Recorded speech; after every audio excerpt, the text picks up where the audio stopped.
Okay, so you're passionate about gardening, you want to garden, and you don't have any space. Say you only have a balcony. Well, here's something. This is cutting-edge gardening technology here at Savage North Garden. What this is a plant that will grow potatoes and tomatoes. Now, I know what you're thinking. It's not a frankenfood. It's not GMO. What the deal is that they've grafted a tomato plant onto a potato rootstock. And here, I'll show you a little bit closer. You can see the graft right here. There's your tomato top here, and then down here, of course, would be your potato rootstock. You're supposed to get white potatoes on the bottom, and it looks like some kind of a nice looking cherry tomato thing. I got this from a place called First Choice Tree Nursery. They also have it at Greenland Garden Center for about, it was actually quite pricey. It was like 32 bucks. I don't know where this woman got these plants from. It is brand new to North America this year. Maybe that's why they're so pricey. They're actually less than half the price at Greenland, but the Greenland ones are different plants. They're not nearly as good looking as these ones are. This particular plant, I didn't pick out the best one or anything. I just grabbed the first one. That I saw. This plant, this grafting has been around apparently in Britain for a few years, but it is brand new to North America. I suspect the price of these things will come down as they become more popular, and it's a more competitive business selling them. But those two places, those are two places that I know of in the Edmonton area if you're interested in trying this out. Really good idea for a balcony, I think. What I'm going to do today is I'm going to the lady that sold me this thing, she kind of wants me to let her know how I make out with it, and I kind of laughed. I said, well, yeah, I'll document it, I guess, on YouTube. So what I'm going to do today is I'm going to put it in a bag that I also bought from her, just to try the bag out.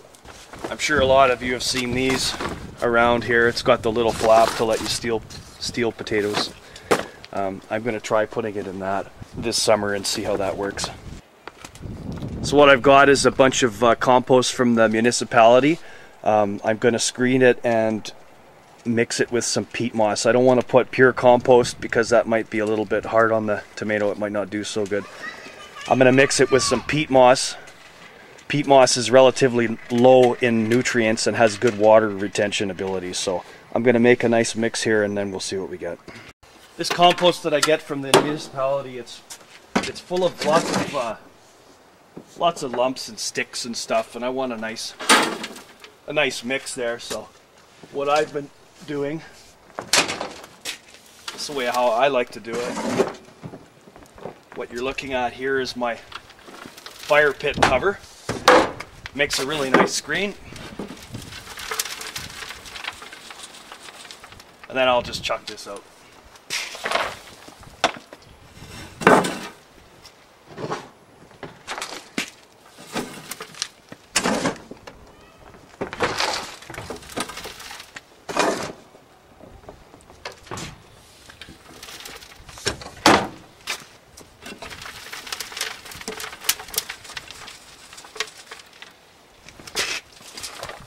So running it through the screen produces a much nicer product. And what I'll do is I'll just add some peat moss. And I'm thinking I'm adding about maybe 25% peat moss, so I'm documenting that for myself today as well.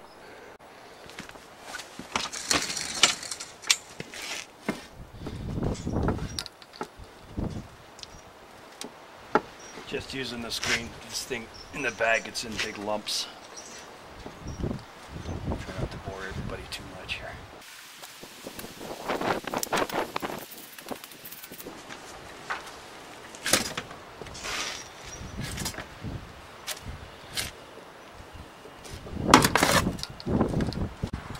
There, so I hope that I put enough peat moss in there to dilute the nutrient value of the compost.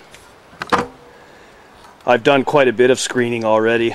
I kind of lost my mind this year going into the container gardening. These are potatoes. I did a bunch of tomatoes there yesterday and peppers. And the lady told me that she thinks these instructions are wrong. I'm inclined to believe her. It says to bury it up to the second set of leaves. Now, you're not supposed to bury the graft, I think is what she said. So what I'm going to do is I'm going to keep the soil level exactly where it is in the pot. If anybody knows anything about grafting, feel free to comment, but I'm not going to bury that graft.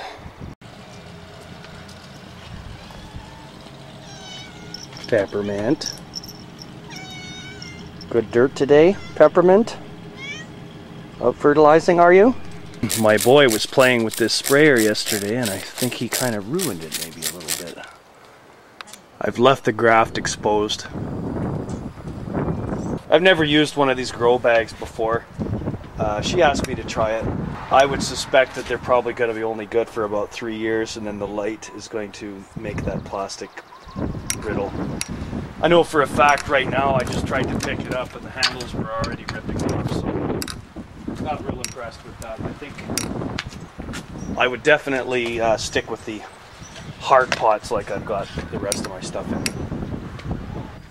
The plant came with a nice cute little stake there. My spidey senses are saying that I better pay some attention to staking this thing. We don't want that graft snapping off.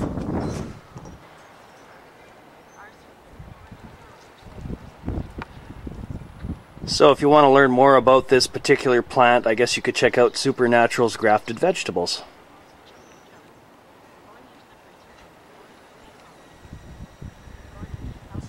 And like I said, the specimens at First Choice Tree Nursery, the plants are definitely a nicer looking plant than they are at the Greenland Garden Center. Anyway, that's a really gorgeous picture, and if I was a patio gardener or a balcony gardener or extremely limited for space, I guess I'd be all over this. So there you go, you are up to speed on the cutting edge of gardening technology here. Thanks for watching, bye everybody.